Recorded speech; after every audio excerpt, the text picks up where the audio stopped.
Well, hello. I'm Alena Chapman, founder of Soul Manifesto. And today, I want to talk about leaving the darkness.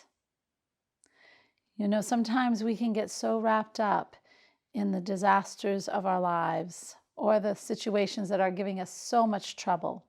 And some of us have had quite a history. You know, we've had darkness. We have had a lot of stuff that arises in our life, and sometimes it's very hard to step out of it. But today, what I want to do is to give you a little bit of many ways to establish some routines that help you to uplift your spirit. You know, so that you can just step out of the darkness. Notice I'm not saying we're taking a giant leap, nor am I going to suddenly put you on cloud 9 where you're dancing, okay? When you're leaving the darkness, it's taking those baby steps. So what do we do to start taking those baby steps? Well, the whole key to this is doing something that uplifts you. Now, you're going to have to sit down and start thinking of a few, maybe 3 things that uplifts you. Me, it used to be a really good novel, okay? That helped me get out of myself. Or a really good movie that made me laugh. Little things that would inspire me that way, okay? So that's homework right there. Write some things that are really some things that help to bring something lighter in your life. I love mystery novels. But now let's talk a little more serious. Those are good things. That's a really good homework to start.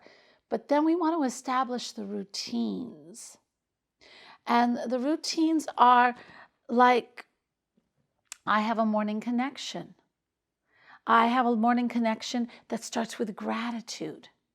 And you're saying, Alena, seriously? Yes, seriously. It is the gratitude.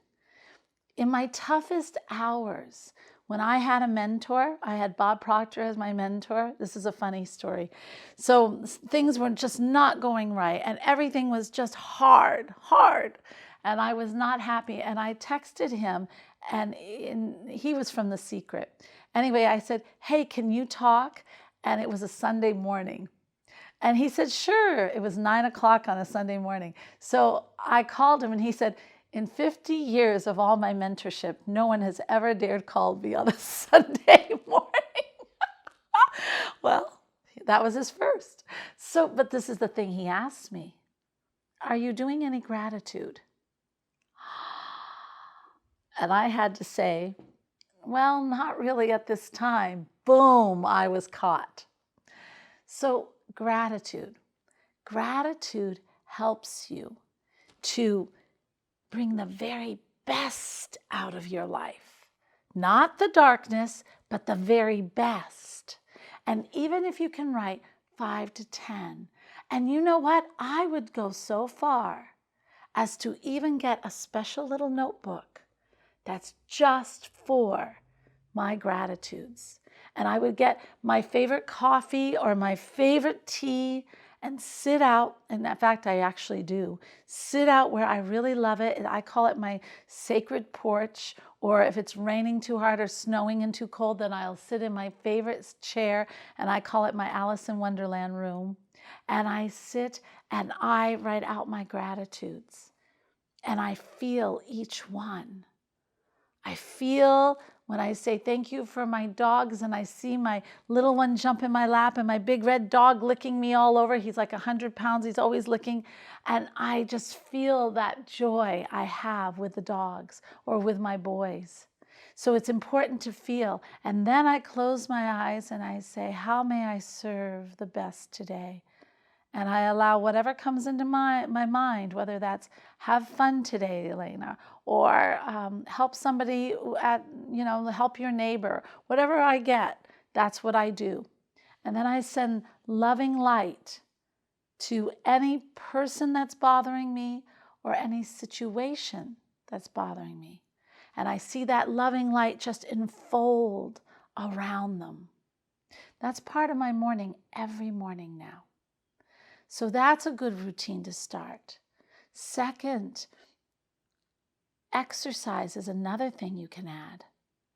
Take that walk through the neighborhood or walk in nature and feel the trees and feel the breeze on you and just learn the lessons. I know that sounds so funny, but look for the lessons in.